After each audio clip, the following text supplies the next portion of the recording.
United States of America and to the republic for which it stands, one nation, under God, indivisible, with liberty and justice for all. All 5 board members are present in person. Do we have any agenda items to table or remove? We do. They are all under O. And the first one is O2, which we have no resignations after publication. Then O3B, H, I, and J, they are indicated with strike-throughs, and those were positions that were not filled at this time. All right, do we have a motion to approve the agenda as altered? Mr. Hall makes the motion, and Mr. Nelson will second. All those in favor, please signify by saying aye. Aye. Motion passes. The minutes from August 10th, we have a motion for approval. Mrs. Keene makes the motion, Mrs. Wells will second. Is there any discussion? Not all those in favor, please signify by saying aye. Aye. Motion passes. We have no delegations tonight, but we do have a presentation. We would like to welcome Corinne Full. She is the Dean of Early College at West Virginia University. Parkersburg. I wasn't finished. I was a little aggressive. That was aggressive. West Virginia University, Parkersburg. I didn't get that. I mean, I grew up in Parkersburg. I was gonna get it. We're just giving you a hard time, Dr. Jackson. But we did ask you to come speak with us this evening to share with our community the things that WVU Parkersburg has been doing for our students and the things that they offer to our students. So we welcome you this evening and look forward to your presentation. Absolutely. So I want to talk today a little bit about where the partnership is at, and also talk about. Use the mic because we stream. I'm sorry. Yeah, you're like me. All right. Am I through the mic now? Yes. Okay. All right.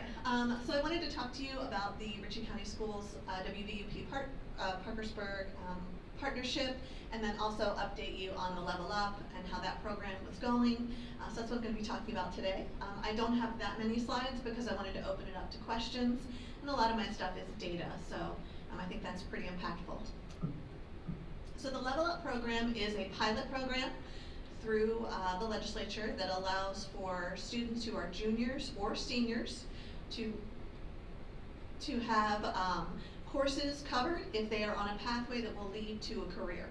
So for example, if you have a student who wants to do welding, then those courses would potentially lead to a welding career. It's not something where students would just randomly pick and choose classes. They're supposed to help our students in West Virginia build the credentials and courses that they need so that they have the opportunity to be successful. These classes are forged through an agreement with county schools and college institutions. Ritchie County Schools, we have 6 different career pathways that students can potentially explore. That's agribusiness, health, education, social services, which would include a criminal justice component, computer sciences, welding, and manufacturing. So these are the pathways that students can explore. Now we know that some students might not know exactly what they want to do, and so some of the classes are foundational classes. So it doesn't mean that if a student selects welding that they have to be in welding forever and ever. These are just ways for them to filter into pathways that would help them potentially go into careers. And we have over 50 courses covered. In order for a course to be covered, it would have to be agreed that it would be a dual credit course that would be accepted as a dual credit course here, and would also be a class that would give you credentialing or credits at WVU Parkersburg. So the way the process works is constant communication. Ms. McBrayer at Ritchie County High School and Ms. Fletcher and I, we are best friends. We email all the time, we call all the time. We have a program that the high school can log on and see what students are requesting classes, both from Ritchie County High School and from MOVTI, which is another partner of ours. So the school counselor and school principal would decide which students they feel could handle that college level coursework. We have instructors at the school level, so there would be teachers at Ritchie County High School who would be teaching those classes, as well as teachers who are facilitators of those classes. Then we also have early college staff who check in on those students. We have early college faculty. We do have some faculty who come to MOVTI or who come to Ritchie County High School. So for those classes that teachers may not be credentialed for, we will, if possible, come to you, or we could present those classes online. And then, of course, we also have that partnership with early college students. They need to take an active role. They have to sign a student agreement and understand that these are college level courses and that your college transcript will follow you. The Level Up program comes with an advising component embedded into it, and so we are constantly available to those students if they have questions, concerns, to talk to them about anything that they need related to their college coursework, be it for us or for wherever they might be going. And then we have our MOU, which through the Ritchie County Board of Education, and we send that up to the West Virginia Higher Education Policy Commission, and they check everything, they make sure everything matches what it's supposed to match, and you don't have anything weird in your MOU, like every single class a student wants to take, sure, they can take it. They have to make sure that it meets the requirements. The way the delivery works, we've got a couple different ways. The first is that Ritchie County High School teachers are credentialed. They have the master's degree in the classes to teach those classes. So the students are Ritchie County High School students. They're being taught by Ritchie County High School teachers. Another way that we present that delivery model is that we have a partnership with our teachers and our faculty. So for example, with a math course, we have our math faculty for early college and for arts and sciences who will work with the teacher there, provide them assistance. So there's a partnership there, and they're constantly talking, making sure students have the information that they need. Another opportunity is, like I said, those WVU Parkersburg faculty that are on site. We have biology at Mavtai. A faculty member comes up and teaches at Mavtai. We have a communications class at Ritchie County High School. We come to Ritchie County High School and we teach that course. Then we also have an online component, and if a student is taking an online course, then Mrs. McBrayer and Ms. Fletcher make sure that that student has the time in their schedule to be able to do that, and we make sure they have the support if they need it. We talk about tutoring. We have online tutoring at WVUP. If something gets confusing to them, who they can reach out to and where they can get assistance. And then, as I said, Mavtai. So what does all this mean for Ritchie County students and families? The biggest thing that the Level Up program means is savings. So over the past 3 years of this pilot program, we have saved Ritchie County families $74,000, right? $74,350 exactly. Students in Ritchie County have gained 1,487 credit hours at little to no cost through the Level Up program. As a parent, I'm one of those, two of those. And I can tell you, I go into high schools every day. I sign students up for classes every day. And when you tell a student, hey, this class that you're taking, would you like to get college credit for it? They're always pretty excited, and you see that look in their eyes, like, I could be taking college credit. And then the next question that comes to their face is, well, how am I gonna pay for that, right? So this program becomes vital because a student who is excited about taking a college class, who feels honored and smart and enabled to take this class, whatever that class may be, the first thing on their mind should be, okay, wait, how much homework, right? It shouldn't be, how am I gonna go home and tell my mom and dad that I've been, asked to take this class, that it's an honor that I'm gonna be taking this class, that I feel excited about this class, but now I have to find, funding to pay for that class. And so this program has been absolutely wonderful. As I see on the students' faces, I was actually in a different county today at one of the tech centers talking to the students about classes, and they were really interested in taking those electrical classes, but they were not interested in asking their parents for funding for an electrical class. So the Level Up program allows them to do that, and as we can see, that saved Ritchie County students lots and lots of monies, and Ritchie County families lots of monies. And then those students, if they have that confidence, they've taken that class successfully, they feel like they can do this, think about what that leads, so that next step would be. So now I've taken this class in welding or biology or English, and I did well, I was successful, I was able to do that.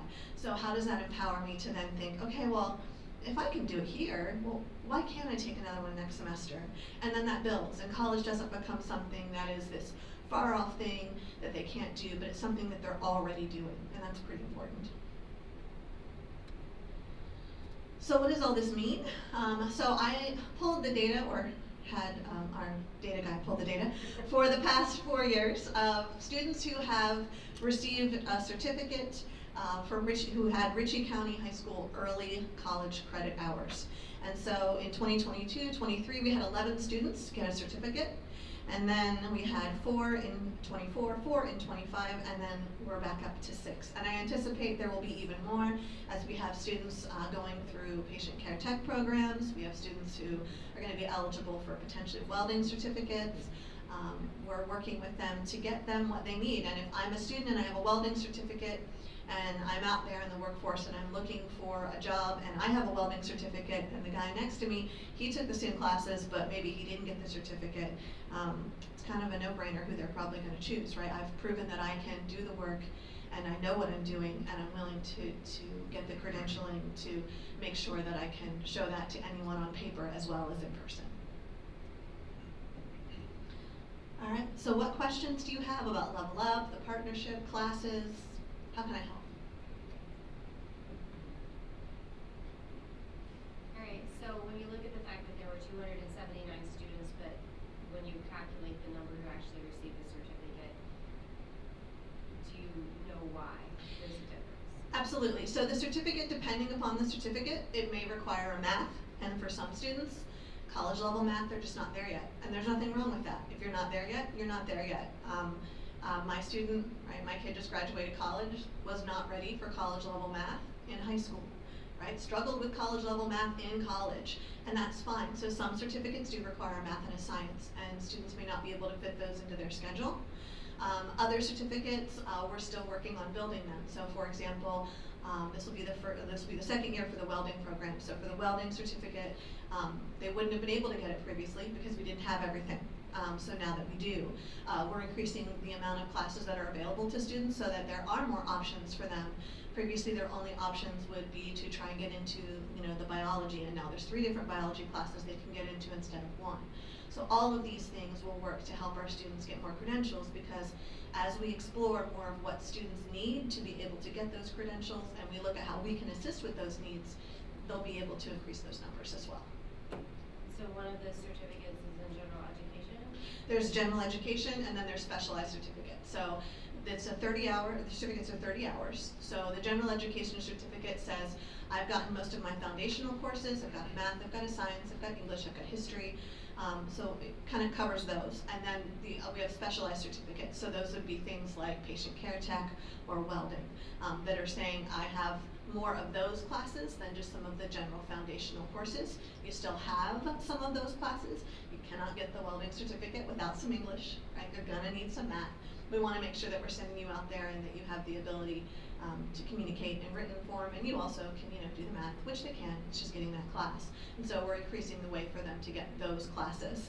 And we're also adding different levels of classes so that students, if I'm in a tech program, I might not need a college level algebra. So what are some ways that we can provide the math that those students need? I was actually meeting with someone today was talking about doing geometry in an electrical class is very different than doing geometry in a college level class, because your measurement is more in front of you, more than just a theory of what pi could potentially be. There is no pi, there is this, cord of wire, and I need you to figure out how much is on there. And so finding those classes that are applicable to what they're doing is pretty important. And I think that's one of the things you understand, that's a role that you play in this. Annually, they send us an agreement, and with that, they do update. And when we look at it very close to make sure that the conversations take place, that they are offering the things that we've had questions about from our kids. And they do a really good job. West Virginia University Parkersburg does a nice job to make sure that if a program at Mavtai changes, they get the right courses added. We've had some of those this year. And then it's brought in front of you. At the last meeting, we voted to approve our partnership with them, which continues to allow our students to participate in this. And so I just wanted you to see the full circle of your involvement in this too. So I asked her to come to educate us on that, to let us see the good things that are happening for our kids, but also to let you have a clear understanding of some of the agreements that we signed off on. And we try and work all the ways possible so that there are ways for students to get certificates and credentials, even if they don't have the ability to come to us. For example, the early childhood certificate, the ECAT certificate, a lot of that is online, so we'll work with those students if that's something that they're interested in. They can get their ECAT through MOVTI, but then they can also look at potentially starting their ECAT. And then some of those credits at MOVTI are articulated so then they can then continue on and potentially start working towards their teaching degree if that's something that they're interested in. So our programs are built to help the students where they are. We're not trying to make all of them drive to Parkersburg, right? If we have the ability to bring them to you, we absolutely will. I'll add something too, well, they would ask me, but, Jacob is allowed to speak because he is the curriculum person that works with her. from that, and having worked at MOVTI as well, and what you said about the ECAT and becoming a teacher, I saw several students, and we have several students who will become a CNA first, and then use that as their foot in the door, then get, be an RN, and then potentially a medical doctor down the road, or things like that. So I've seen several students take that path, and interestingly enough, I think the ECAT will have more of those people who then end up wanting to be teachers, so that's a really good opportunity to kind of get your foot in that door and get yourself established, and then proceed with another career. And it's that accomplishment that for those students who think, oh, I don't know that I can ever be a teacher, they get their ECAT and then they go, well, wait a minute, I did that and I did well at that and I like what I'm doing. Well, I'm going to take a few more classes and then it's kind of addictive, and before you know it, now you're a teacher. And I think we'll start seeing as students are working through to become, once they go to college and to become teachers, they will use that ECAT certification as a job. They can work at a school system and use that as they go through school. So they'll get experience in a school system as a sub, but also while they're getting a degree. We've seen some of that so far, which is good. Did we receive recognition by the State Higher Education Policy Commission this year as one of the counties who had a higher college going rate? Yeah, Mrs. Dope was in Charleston for that. I know, I saw the picture, so I know we did receive recognition. And part of what allows us to have a higher college going rate is what you alluded to, and that you just believe that you can Right. after you experience it. So that's important. Does anybody have anything else? In Wood County, do you do this same program with like Williamstown, Parkersburg, Parkersburg South? We do, yeah. So we work with Wood County as well. Yeah. Okay. Yeah, we're actually in 9 Pleasant. different counties. Okay, yeah, I figured maybe Pleasance and Jackson County, I don't know. That's nice. Is there any direct cost to our high school for this? There may be a textbook cost for some classes. So for example, a math class, they use a digital textbook, and that has all the information in it, and the tests are embedded in that digital textbook. We are actually working, I was actually in a meeting last week with someone from the Higher Education Policy Commission. We're working on a grant that we're trying to get for West Virginia so that we can take about $4,000 for each college in West Virginia that wants to participate, and then they can use that to directly pay for textbook costs. So we're working on it. I have another meeting in a couple weeks, and hopefully in a couple months we'll be able to say, yeah, we've got some money for textbooks, so that if a student, if they get to that level, if they're ready and textbooks become a cost that's prohibitive, we can see if we can help with that. And in our county, we take care of those costs. Yeah, that's Because nice. I know that when we have to we buy the rights for them to be online, and if they have to have certain, because it is part of their curriculum and it's a dual credit, we consider that also our responsibility. And so, and we have a levy, and so we provide those for our students. Very nice. But in the grand scheme, it's a very minimal cost Yeah. for what that is, Yeah. what it gets to.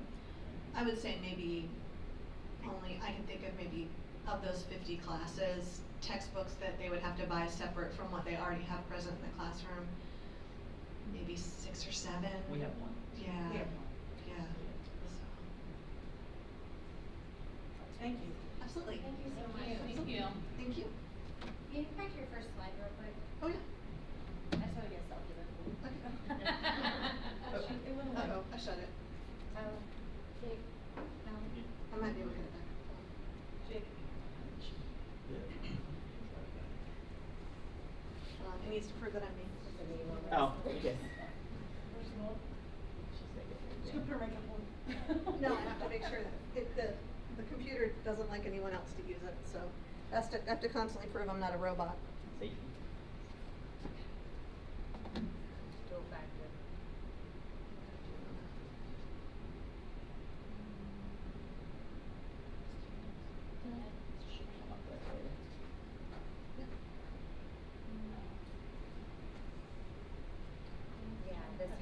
it from standing in front of the immersion building. Then you gotta put your phone down and get like a real picture.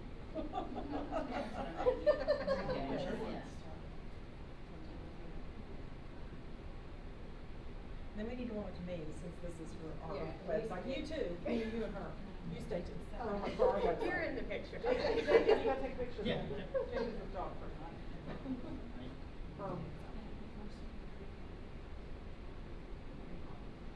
Jacob has to move to the middle.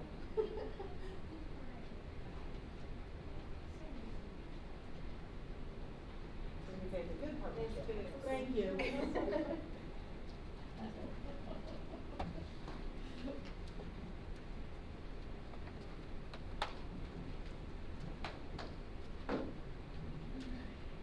Next, we have the superintendent's report and the finance and academic updates. Corinne, we appreciate you coming, but you ran. Okay. You can hang out or spend your, safe travels. Thank you all for having me, I appreciate it. Thank you. We will start with Mr. Clevenger. He's going to put up the local school improvement council video. We are by policy, all board members that, sit on the Board of Education must watch this 10-minute LSIC video as part of training. And so tonight, I think it's 10 minutes. 55 seconds. 10 minutes and 55 seconds. 10 minutes and 55 seconds of your life, you are going to learn about the LSIC. It is required in schools, for the board, for people on the LSIC. We show it to our principals as well, and then we have to report on WEVIS that we have met all of the requirements, that everyone has seen this. So since everyone's present tonight, we are going to watch this. And the newspaper gets to learn about the local school improvement council. You want to count?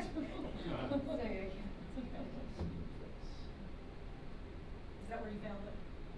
Yes. Is that videotape? But it's still on, hold on.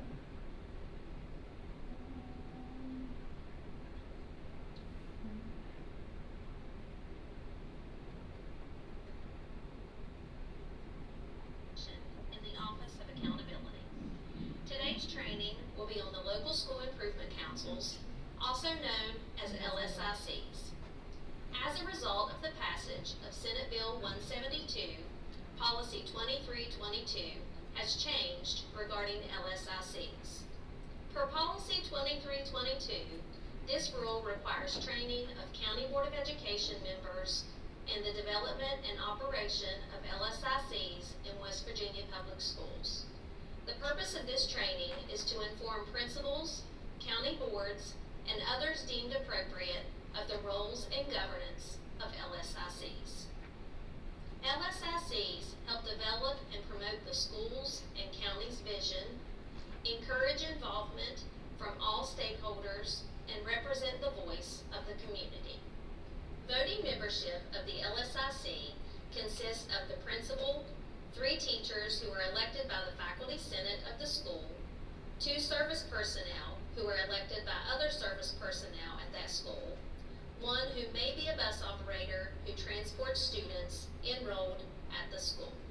Other voting members are 3 parents, guardians, or custodians that have a student enrolled at that school and can be elected by other parents, guardians, or custodians in a manner determined by the principal.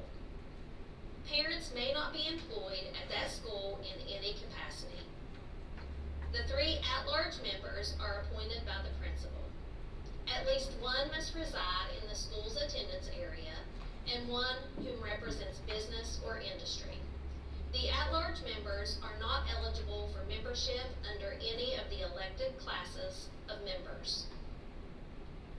For CTE schools and comprehensive middle and high schools, 4 additional members are appointed by the principal or CTE director.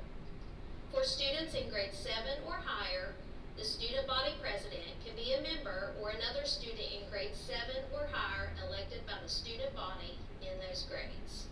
Parents, guardians, or custodians, teachers, and service personnel each serve a term of 2 years. All other members serve a 1-year term.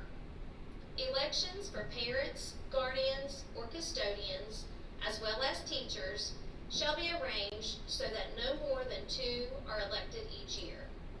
Elections for service personnel shall be arranged so that no more than 1 is elected each year.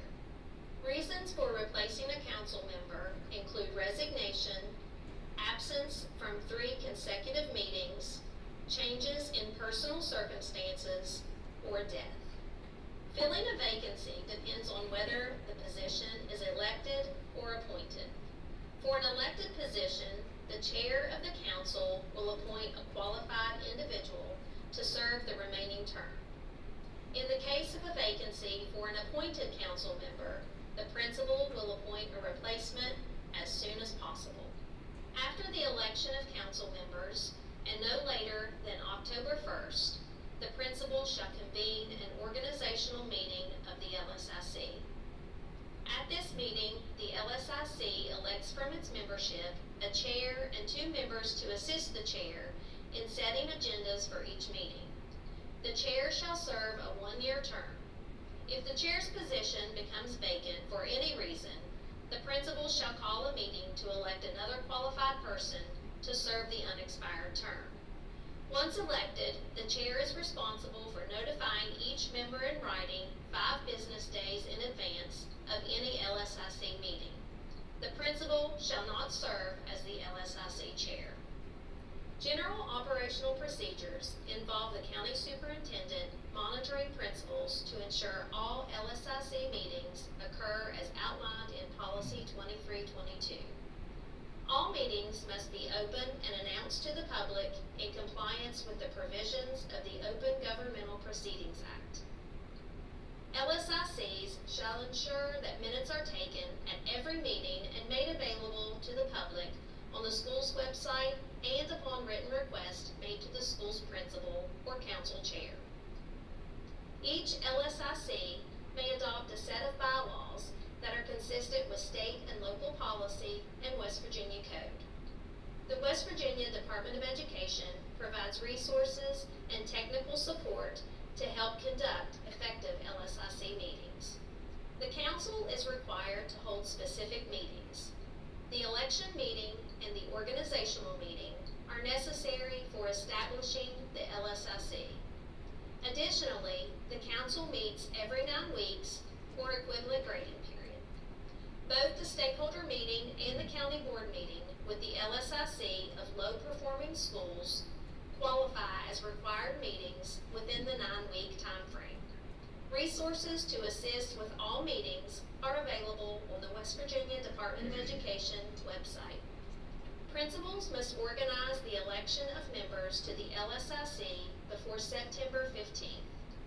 A meeting notice shall be given at least 1 week in advance. During this meeting, parents, guardians, or custodians of students enrolled at that school will be nominated and elected by their peers. Parents, guardians, or custodians elected to the LSIC cannot be employed at that school in any capacity. The organizational meeting will be held after the election of council members and must take place no later than October 1st of each year. The principal is responsible for notifying each member through written or electronic means at least 5 days in advance of the meeting. An agenda will be provided to all members prior to the meeting. During the organizational meeting, the council will elect a chairperson from its membership, along with 2 additional members to assist the chair in setting the agenda and taking minutes for each meeting. Additionally, the principal will ensure that all members complete the LSIC training, show members where to locate the LSIC resources, and provide each member with Policy 2322 and the relevant West Virginia code. The LSIC will hold at least 1 stakeholder meeting each year, announcing it at least 10 business days in advance. The purpose of this meeting is to facilitate a positive and interactive dialogue among all stakeholders regarding the school's academic performance. We recommend scheduling this meeting in October utilizing the West Virginia Balanced Scorecard data. During the meeting, stakeholders will have the opportunity to provide specific suggestions on addressing issues that may impact the school's academic performance.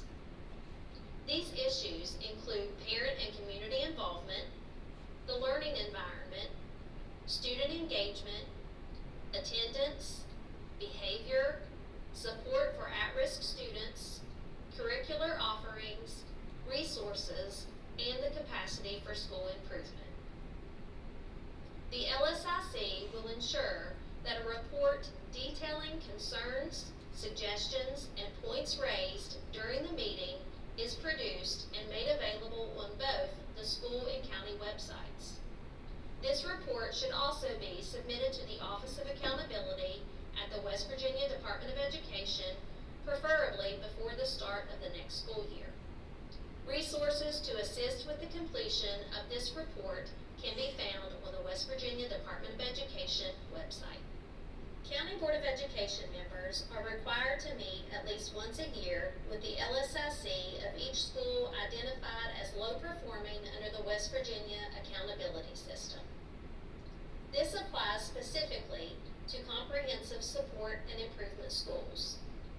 The principal and the LSIC chair should be prepared to discuss topics that the county board requests outlined in the meeting agenda. This meeting also provides an opportunity for the county board to offer suggestions for addressing issues that may impact the school's academic performance. Following each school year, the County Board of Education members must report the details of their meeting with the LSICs to the West Virginia Department of Education, with a deadline for submission no later than September 1st. Other LSIC activities include proposing alternatives and promoting innovation. The council can request a waiver of rules and policies of county and state boards. The LSIC can also receive School of Excellence and competitive grant awards. County superintendents are responsible for ensuring that principals and members of the County Board of Education complete the required training. Principals must ensure that all members of the LSIC also complete this training.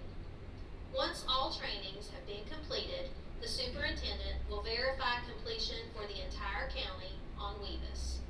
Therefore, principals must inform the superintendent when all LSIC members have completed their training.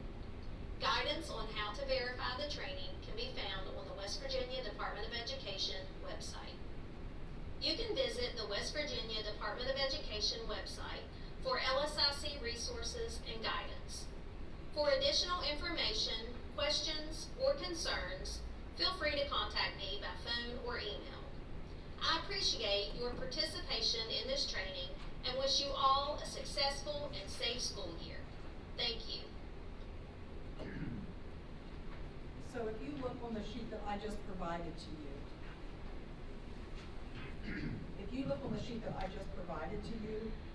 I have taken the, a few years back, many years back, the LSIC requirements and then have kept it updated. This chart shows you all of the things you heard on there and how we make sure, Jacob, would you care to share these, hand these to the newspaper so they can have them as well? So when you look at this, it says you have to have the principal. It talks about them being a member, but they're not entitled to vote. It tells you how many teachers you had, how many teachers you can have, how they're elected, how long they can stay. I took that PowerPoint as well as the information and created a document so that we could keep records of what we are required to do. So we keep this in a shared folder, so every year I can go back, because you have to say, this person hasn't been on the council for more than 2 years in a row. You have to keep track of all of that. Well, there's no way to keep track of all of that if you don't have a document that allows you to do that. So we keep this document to ensure that we meet those requirements. Then on the back, there are some of the other summaries about what they shared with you tonight. And then on the bottom, you will see the meeting schedule. It talks about the dates. So last spring, when we got together, I gave the principals a calendar, and it marked, here's first quarter, here's second quarter, here's third quarter, and they sat down and they figured out exactly when they were having their meetings. They made sure their LSIC was informed ahead of time of when their meetings would be, and then we went through the process of how they make sure that it gets put on the website on time, and so that we meet all the requirements. So the reason I'm sharing this with you, it also shows like the date they invite them, and it's so that we have the letter of the time they invite them, so just to make sure that we are meeting the requirements of that policy. So I guess the reason I'm sharing this with you is it is our responsibility as an agency to make sure that we are meeting this requirement, and this is the steps that we go through in order to do so. So I just wanted to share that. I admire your chart. Do you like my chart? I like charts. Yeah, we know. But, and then it's a really good teaching tool also, especially when you have new people in roles, and it's hard to keep track of all that. And you can listen to that and go back and use it as a reference, but it's nice to be able to just look at a sheet and say, this is who I have, this is the role they have, oh, they were there, this is now their third year, oh, they can't sit on that anymore, we have to have an election. So I think that also helps them keep a better track of it. So I just wanted to share. Have you shared this with your other county superintendents? No. They've not asked me for it. I don't blame you. You shared They this didn't good ask me stuff. for it. Well, If they did, I'd share it. I have a question. Mhm. So when they have their meetings Uh-huh. and then they compile what all they talked about, Uh-huh. like each member could bring up something and talk about it, and that's put on the website So- under a, So if you go to our school our county Yes. website, and you can even look at, we archive every year. So just like us, when we come up with an agenda, yes, the LSIC comes up with an agenda, it is put on the website. yes. And then when they have their meeting, the minutes from that meeting are also put on the Okay, website. the minute, I guess Yes, that's what. the minutes are put on there, because the Okay. agenda is created by the chair Right. and 2 support people. Right, yeah. And so once they post their agenda, there's certain things you have to cover throughout the years. Right. So our principals also have another document that lists all of the committees that they have in their schools, and then they have topics that those committees are supposed to cover. Right. And so as they help develop those agendas, they make sure that it's covered in the PI policy. And then, once they have their meetings, they get them to, Jamie Boer, and then she uploads them. And then we also have a director that's responsibility is to make sure that they're in the Dropbox, that they sent their meetings out in time, like we do spot checks to make sure that we've met the requirements. So. But I will tell you, it's been, how do I say, it's been such a habit in our county that you have these, and they're required, and that it's an expectation. Right. You don't have to, I mean, it's done. We have them, you know. But we feel very comfortable that they are holding their meetings. So, but I just wanted to share that with you. And also, as you saw on that, I'm required to share that with you, and you are required to be trained. And so we have met that for this year. If our membership doesn't change, we didn't do this last year because you only have to change it. But watch it if you have to change membership. So. Thanks, Betsy. Everybody pointed at us. You're dishonest. And the next thing I want to share with you is as we let you know that we're trying to keep you updated on finance. And I have handed you out a couple of charts. I want you to look at the chart that has the green and the orange on it. And I'm going to explain to you, Mrs. Wells wanted to let you know the levy call versus the actual levy revenue received over the past 5 years, and then what we are in the current, and then the backside is what we're in the current levy. So if you look in 2021, 22, it shows you, I guess the easiest way to look at it is down below. The levy call was 5.87, that's what we were anticipating to get. And then if you look to the right of that, or on the mark, you will see that some years we got more, in 22, 23 we got less, in 24, 25 we got more. So that tells you our levy call and what we received, and what the variance is in her chart below.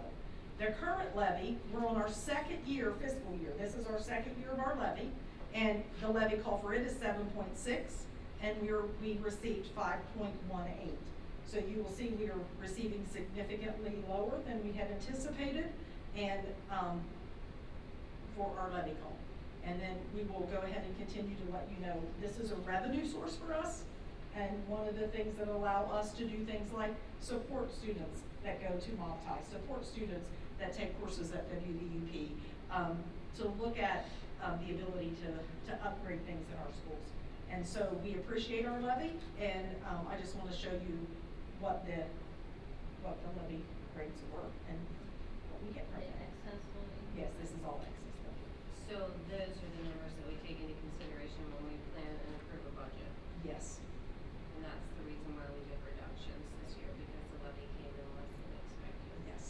So, and that's one of the things, Mr. Clevenger and I are starting to work on.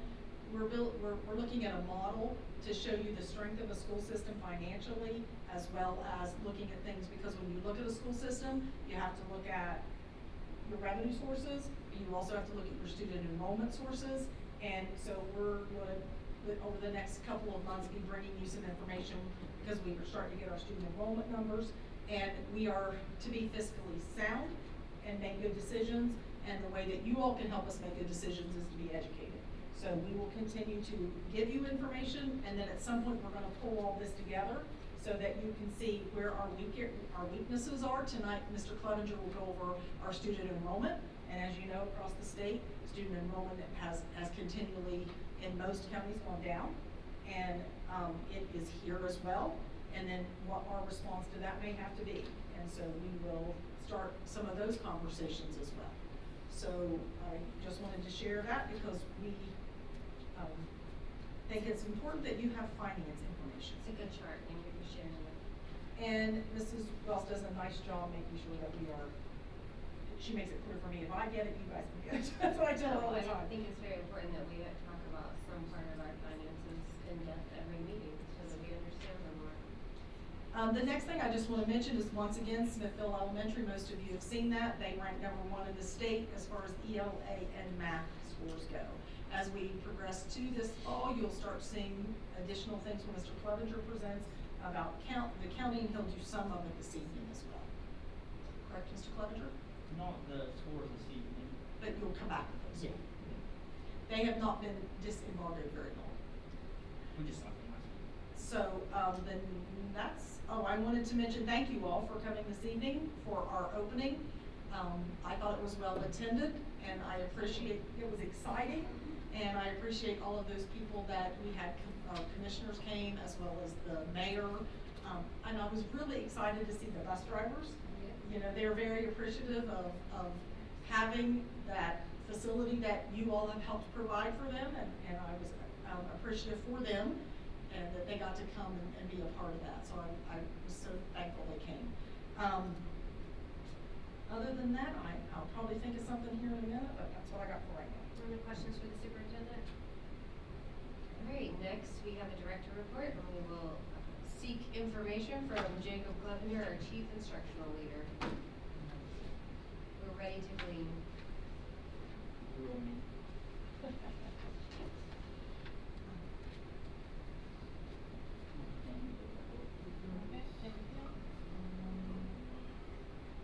And they're in the order I will. Somebody taught you to make charts? Yes. Jacob's teaching me how to make drop downs in my charts. We've been working hard on my skills. And color my charts. Different. You're welcome. All right, so a few topics to cover this evening. The first one that you have in front of you is the previously referenced chart that covers student enrollment for this school year. You've seen this chart in the past. We've just added school year 27 to it as well. A couple of things to point out about the enrollment this year. Obviously, you can see the total number of students is down around 40, which is less of an impact than we had from the year before to this year, but still down since the beginning of this chart in 2011, around 1/3 of the amount. We've lost 1/3 of the amount of students, so we have 2/3 of what we had in 2011 when this chart starts picking that up, which would leave us with 1,070 students this year. You will notice also the very first column, the preschool column, is lower this year. That's due to a change in the procedure of how we're bringing those kids in. That number will grow throughout the year, not drastically, but some as 3-year-olds trickle to us throughout the year. I would anticipate adding another 7 to 10 students throughout this year, maybe, as kids come in and get tested. I know we had some here last week that will be starting soon. Other than that, you can see that things are pretty consistent grade level wise throughout with the exception of 3rd grade, which is a low grade for us right now. And due to the callers, if you track that one back a little bit, you can see in kindergarten they had 70 students, and then they fluctuated 67, 72, back to 67 again. That was also the first real year of the Hope Scholarship starting for us. So a lot of those kids, you could, at that time, you could either enroll your kid for 45 days in school, or if they were in kindergarten, you had immediate eligibility, right?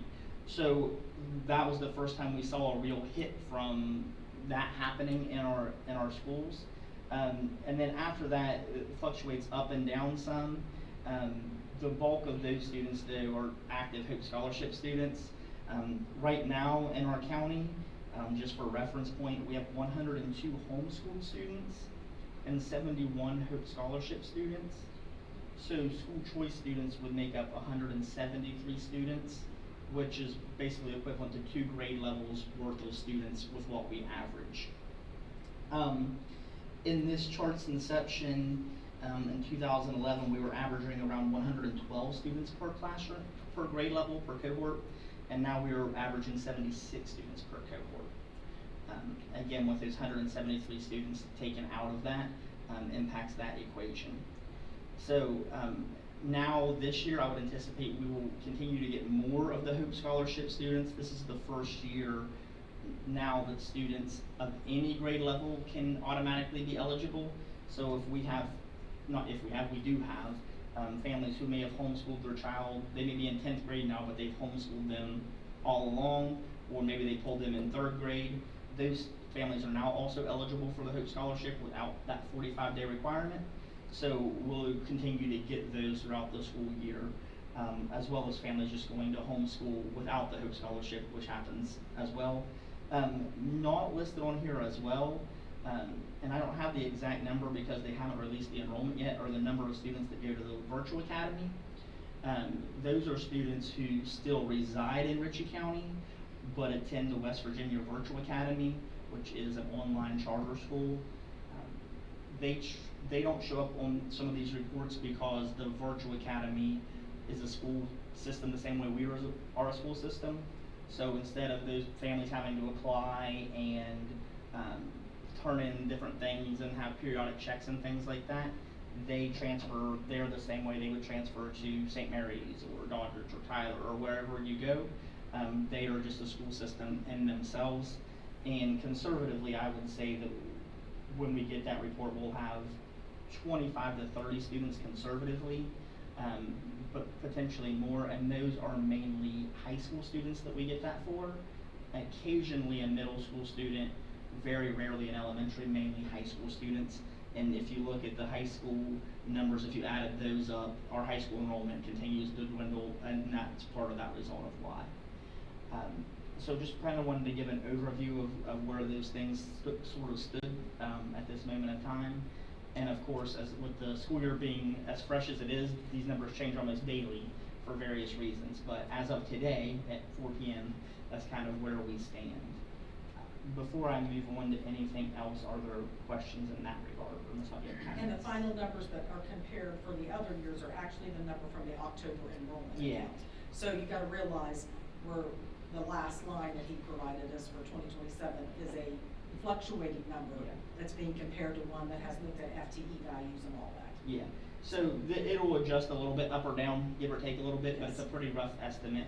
That's just a pretty accurate estimate of where it will be at that time. So on October 1st, when that final window closes, anything we get funded upon is based upon that number. This number, if it were to be October 1st today, would be that number.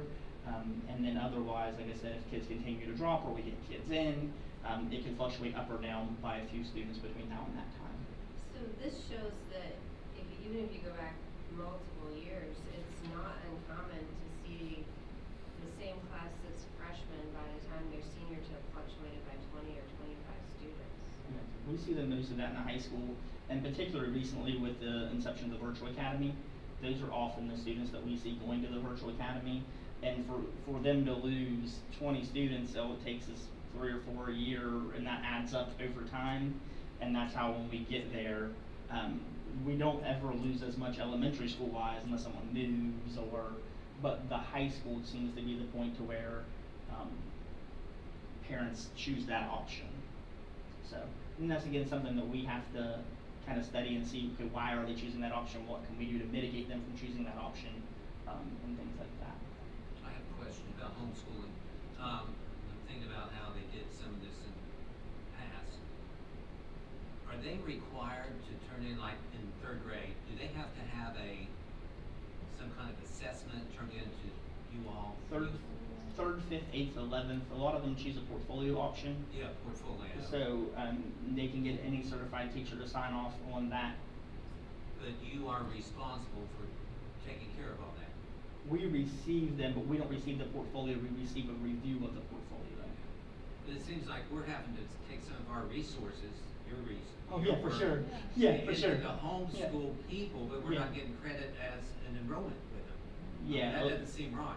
And thankfully with Crystal starting recently, that's been a huge help with, towards the end of last school year until she started, I would say a large chunk of my day would go towards Hope Scholarship, homeschool, Yeah. things of that, of kids that, you're right, that we don't necessarily have in our doors, because we're accountable for knowing what option they're choosing, where they're located, things like that. We should get some kind of credit. Yeah, it'd be For nice, doing for that. sure. And I know that's a major, issue all across the state and counties, that much larger than us, have a much larger population of, Oh, yeah. of private school options or things like that. Right. Where we mainly get homeschool, and the Hope Scholarship students that we get are mainly, IIP, which is Individualized Instruction Plan, which is just homeschool and Hope Scholarship terms. We don't have much of the micro school, charter school, Really? private school, just because those aren't in our area really. Right. But places like Wood County, Ohio County, Mullen County would have Yeah. far more of those as well. Right. Yeah. So the Hope Scholarship, does that come out of our local budget? It does not, right? Or is that's the state? Yes and no. providing? So it doesn't technically come out of our budget, but it prevents us from getting the money that we Right, would have right. gotten. So just for basic math purposes, let's say that we get $10,000 per student for funding education, times 71 students, right? So that's how it affects that way. The, West Virginia Virtual Academy students, we do get billed for, and we do pay for those students in the amount of the Hope Scholarship, which is now is $5,000 to some 200 some odd dollars. They will bill us for those students if they transfer partway through the year, it's prorated and whatnot. But since they reside in Ritchie County, we pay them to educate those students. How we many get- dues do we have? I think 25 to 30. I would have to. They don't have their final enrollment report out yet, and we still have kids that are actively registering now. So somewhere between 25 to 30 And do students. we get to count those towards our state aid formula? Not unless they are here at that time. Like some of the kids we will get if we start the year with them, then we may get funded for them and then lose them later on. So it depends on the But situation. it could be opposite too. Could be. You know, we Could don't be. get anything for them, but then they come in later and we still have to pay for them, right?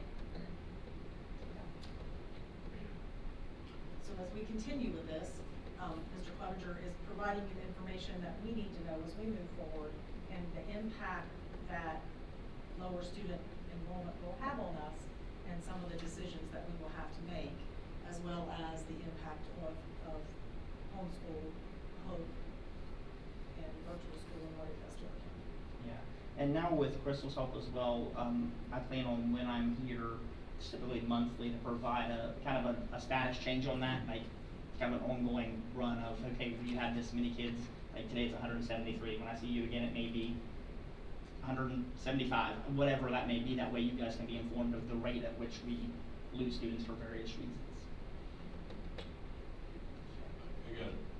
I might have missed the number, but Yeah. how many homeschool children reside in Ritchie County? Do you know that number? So it's a homeschool specifically, as in homeschool students that do not receive the Hope Scholarship is 102.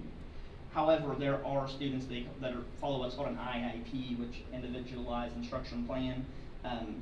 And I don't have the portion of those of the 71 Hope Scholarship students, but the bulk of them, so I would say 50 of the 71 conservatively. So roughly 150 students, so basically equating to 2 grade levels. We average 76 kids per grade, so roughly equating to 2. If you just remove 2 random grades at will, yeah. I was gonna say, I was looking at the orange one, so that'd be Carson, he's a senior, my son. For sure, yeah. 72 is in his class, does that sound right to? Yes. So you follow the orange line back to when he was in kindergarten, it was 94 kids in that. Yeah. And then you can see by the time they left 2015. elementary school, they had gone to 78 and then picked back up in the middle school until they were back to 90 in 7th grade. Yeah. And then entered high school at 87 and then back to 72. So again, a lot of those would be the virtual academy, or now that students of any can go to Hope Scholarship, that's part of that as well. And always, and there's some other variables. When kids move or Kids move. yeah.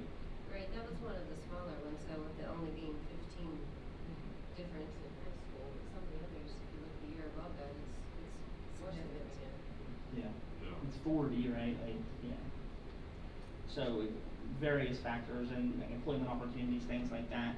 I mean, families, we don't get a ton of families moving in, but sometimes families moving out, things of that nature. All right. Next you have an August attendance report, just because I'm required to give you one every single month.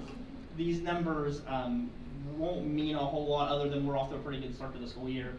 At this point in the school year, on the chronic absenteeism rate particularly, if a child has missed one day, they are chronically absent.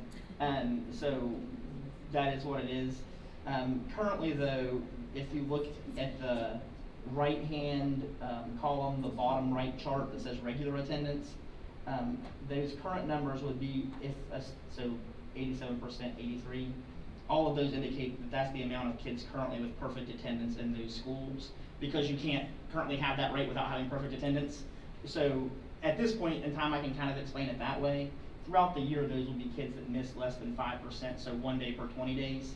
But currently that is perfect attendance, so you can see currently countywide, almost 85% of kids have not missed a day of school yet, which is pretty good. And that's something that we'll kind of monitor throughout the course of the year. But just kind of wanted to give you this for August, but explain that right now it doesn't do a whole lot, particularly on chronic absenteeism, but we are off to a good start. Last is, you don't have a handout on this, but just wanted to kind of mention and touch upon a few things.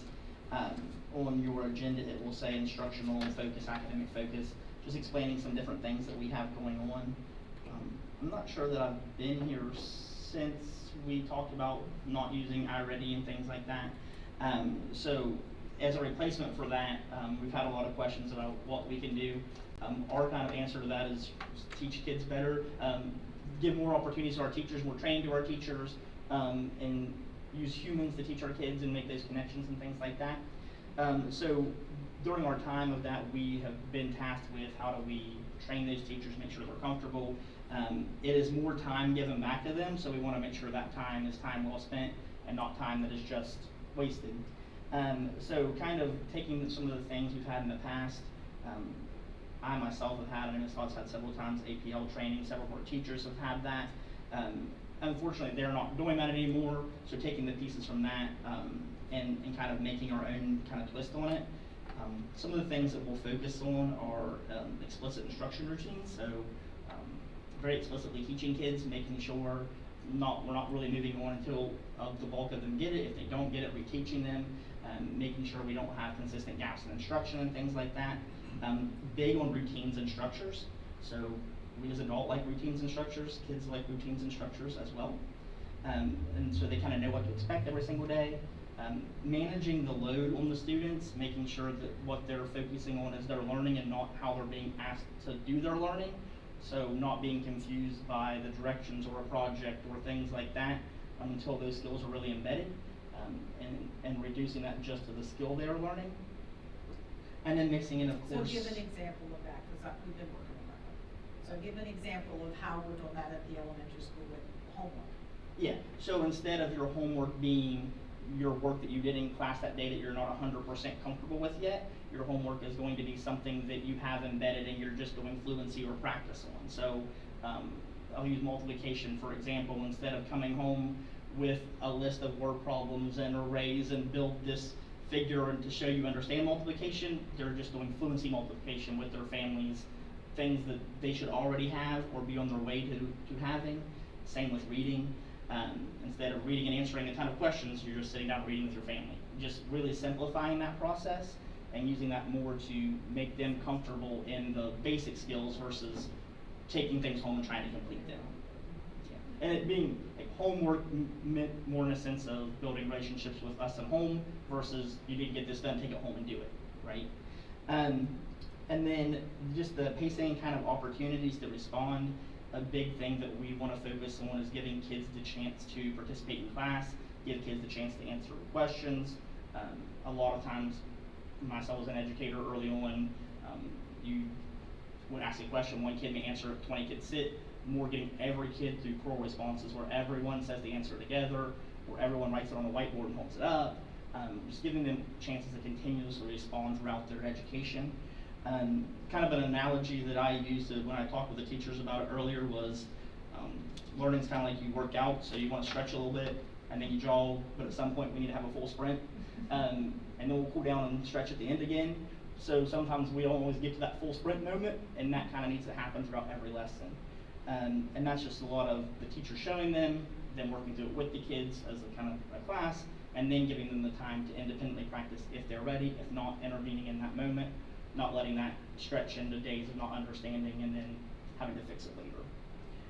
And then to monitor that, we've redone our walkthrough process.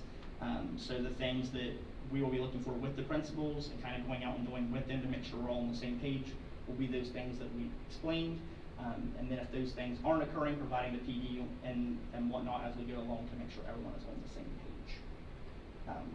And then just overall, again, just circling back to our belief that we can teach more with people than with programs, and that good teaching is kind of what makes a difference for our kids.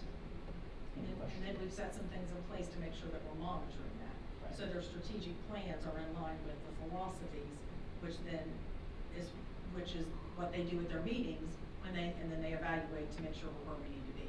So it's a whole process. He just explained one snippet of the process. Yeah. Questions? Thank you, guys. Thank you. Thank you. Next is the consent agenda. Now, is there anything that needs to be pulled out? No. If not, do we have a motion to approve the consent agenda? Mr. Nelson makes the motion, Mr. Hall will second. All those in favor, please signify by saying aye. Aye. Motion passes. Policies. We ask that you approve the policies as they are stated here. The homebound policy and hospital service policy has been through its 2 readings, and we did not get any more comments, and that is the same with the technology acceptable use. Both of those are ready to be approved. And then the next 3 policies, 4050, 4220, and 5010, have just been reviewed, and we're just asking you to reapprove them. They have no changes. The superintendent is recommending that we approve the policies as stipulated on the record. Do we have a motion for approval? Mrs. Wells makes the motion. Mrs. King will second. Is there any discussion? All those in favor, please signify by saying aye. Aye. Motion passes. Next, we have resignations. And we have a resignation from Michelle Jones. She was the secretary for food service / finance at the middle school, high school. It will be effective September 1. And Tommy Riggs as a substitute in the areas of custodian and aide. I ask that you approve those resignations. Do we have a motion to approve the resignations? Mr. Hall makes the motion. Mr. Nelson will second. All those in favor, please signify by saying aye. Aye. Motion passes. Next, we have employments. The first employment is for Drew Ross, and it would be a transfer from Harrisville to the middle school, to the middle school as a PE teacher. And then Andrea Adams, Alexa England as substitute teachers, a substitute custodian, Britta Houston, and a substitute cook, Sherry Tumas. And then full-time positions, Tammy Bird would be the new middle school secretary, Jennifer Vincent would be the new finance food service secretary, and then Holly Haddix-Vaughn and Sandy Brown would be sports ticket taker workers. Ask that you approve those as stated on the agenda. Do we have a motion to approve the employments as stipulated on the record? Mrs. King makes the motion, Mrs. Wells will second. All those in favor, please signify by saying aye. Aye. Motion passes. Next, we have payment of bills in the amount of $399,840.50. $2,052.51. Do we have a motion to approve payment of bills? Mr. Nelson makes the motion, Mr. Hall will second it. Is there any discussion? All those in favor, please signify by saying aye. Aye. Motion passes. Financial requests. We do have supplements and transfers. The supplements were for, some items for communities and schools, for donation from Highmark, as well as, to get the CIS grant under the right budget line. It just needed to be transferred, or the supplement came in and had to go under a different code. CIS grant budget, based on the GPS submission, it had to match that, and then donations from Antero for the back to school bash. And that would be your supplements, and then your transfers are just taking, from a fund or a program title into a specific line item. So projects that we're working on, there were some transfers to cover those projects. Communities and schools, there was a transfer from their grant to supplements and salaries. So just moving things into the line item to cover just living and making sure we pay the bills. I ask that you approve those as listed on that. And the three-step pay Oh, increase. the three-step pay increase is, required by the state for special ed and math teachers. And this is based on House Bill 206, and it was from 2019. And for this school year, you were provided with a list of teachers that meet those requirements. And we pull their schedules, they have to make application, and we verify them. But we also give you the list because we need it for finance reasons, because it changes their pay. And so we ask that you approve those. And then the last one is, it is time for us to advertise for architectural and engineering services. You normally do that through a sealed bid process.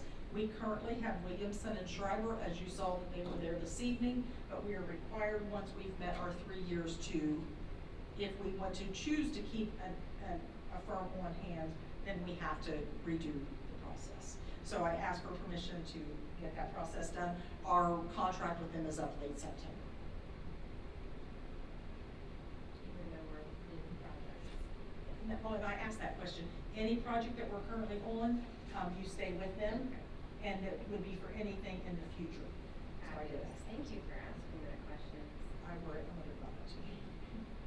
All right, so we have a motion to approve the financial requests for approval, or we will have soon. Mrs. King made the motion, and do we have a second? Mr. Hall, second. Is there any discussion? All those in favor, please signify by saying aye. Aye. Motion passes. Do we have any requests for agenda items for the next board meeting? Do we have any board member committee reports? I just would like to say one thing that I did forget in the beginning. I appreciate all of you that came out to the back to school bash and to the meet the team. It was a nice evening. We had great turnout and a lot of community groups there providing things for our students. The adjustment that communities and schools made to move to the other side of the building because of our construction project, it went fine. It was actually a good location for it. So I just wanted to mention that. And then I also forgot to tell you the van's back. So those are the good things. Yay. That's all. All right, our next meeting will be held on September 14th at 6 o'clock here at the board office. The time is 7:29. Do we have a motion for adjournment? Mr. Nelson makes the motion, Mr.